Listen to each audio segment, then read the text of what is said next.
Profit maximization. Conditions of profit maximization.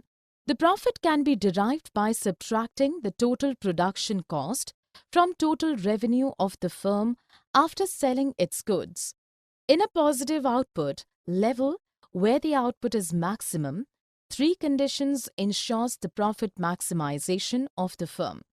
First, the marginal cost should be equal with the market price.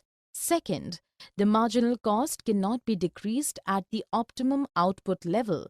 And third, in the short run, the output level, the market price should be greater than or equal with average variable cost, and in the long run, price is to be greater than the average cost. Condition 1. Marginal cost being equal with market price.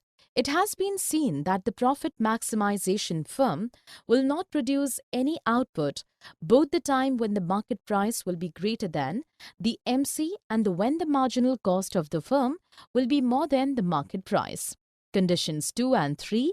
Marginal costs and market price. Second condition says that marginal cost curve cannot set downward at the level of profit maximization point as long as every output level lays further of primary output where it first touches with market price and then it starts declining. The primary output level thus cannot be profit maximization point here.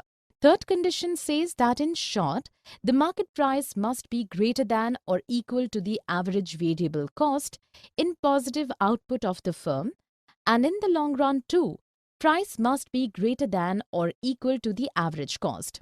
Profit maximization, a graphical interpretation. We can show that in distinct marketplace, the output level of the profit maximization firm will be equal to the area where the upward rising SMC meets the price at the firm's respective output level, and the short-run average cost will be aligned with the output parallel to the price line.